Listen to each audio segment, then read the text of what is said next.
So, the Book of Acts. For centuries, it's been held up as the birth certificate of Christianity. But what if that whole reading kind of misses the point? Well, today, we're putting that idea on trial. We're going to see if the text is really about a brand new beginning, or if it's actually about the continuation of something way, way older. All right, first up, the case.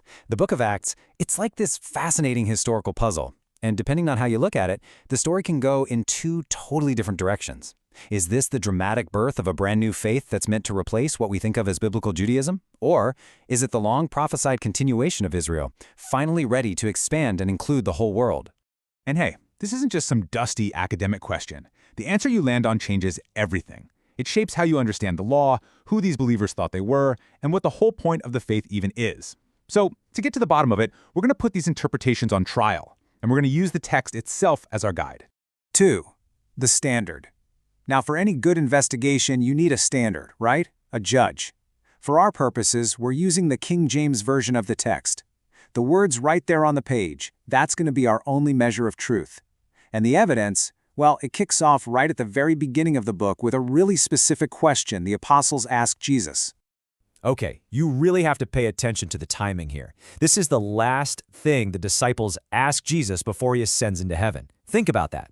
After everything he taught them, their final burning question isn't about some new spiritual church. It's about a literal, political restoration of the kingdom to Israel. This question, this national hope, it sets the stage for everything that comes next. It's a crucial lens for how we see their actions. And the text is crystal clear about how these first believers lived. They're described as devout Jews. They didn't just ditch their customs, no, they actually doubled down on them. They were in the Jerusalem temple daily, observing the hours of prayer. I mean, these guys weren't acting like people trying to start a new religion. They were acting like very, very devout first-century Jews. All right, part 3, the defendant. So with that textual evidence fresh in our minds, let's bring in our first interpretation for a closer look. We're going to call this one the defendant. And this viewpoint sees everything that happens in Acts as being driven by one new core idea, compassion. So this interpretation, it basically defines the whole movement through the lens of social action. The goal is to serve the needy, the marginalized, the forgotten. From this point of view, the power of these early believers came from their public ministry of service to others. The logic here is pretty straightforward. You see miracles, like when they healed the lame man at the temple gate, and you interpret them mainly as acts of compassion. And it's this public service, this kindness to those in need, that supposedly confirms the apostles' message about Jesus and gets people to follow them. 4. The witnesses. But there's a whole other way to look at all this evidence. So let's bring in the counterargument. We'll call this perspective the witnesses. And this side argues that what we're seeing in Acts isn't a new movement at all. Nope, it's a story of deep, unbroken continuity with Israel's past. This chart just breaks it down so clearly. On the left, you've got the standard replacement view. A new religion, the church, shows up, replaces Israel, and pretty much abolishes the Torah, the law of Moses. But look at the right. The continuity view says Acts is all about the restoration of Israel. The Torah is upheld, and non-Jews are grafted into the existing nation. And get this, the believers weren't even called Christians yet. They were a sect inside Judaism known simply as the Way. This view argues that the apostles were just doing what their rabbi told them to do. And this is so crucial to get. In a first-century Jewish context, to fulfill the law didn't mean to end it. Not at all. It meant to establish its truest meaning, to strip away all the man-made stuff to get to its core purpose. So when the apostles kept going to the temple, they were being faithful to the Torah, just like their Messiah taught them. Part 5, the verdict. Okay, so we've got our standard, the text of Acts itself, and we have two competing interpretations. To reach a verdict, we need a clear set of criteria to measure our defendant, that gospel of compassion, against the actual words on the page.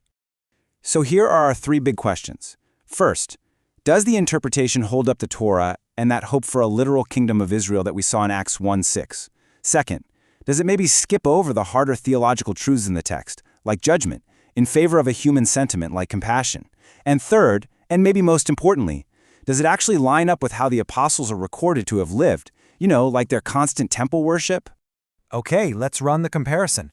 First point, the compassion view. It's pretty much silent on the Torah and Israel's national kingdom.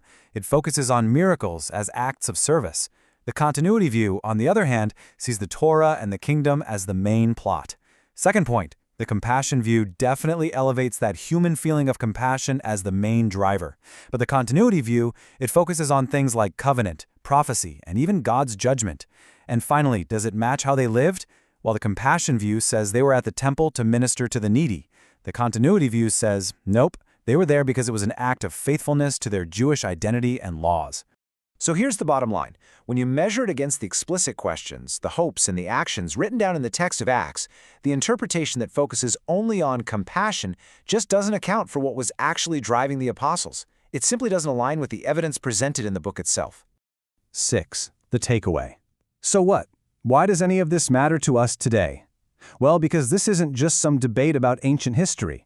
This goes right to the very heart of the faith's identity. See, the origin story you believe in, that determines the mission. If this whole movement started as a replacement of Israel, that leads you to one set of conclusions about laws and promises and destiny. But if it began as the continuation and restoration of Israel, well, that leads to a completely different and maybe a much more challenging understanding of what it means to be a believer right now.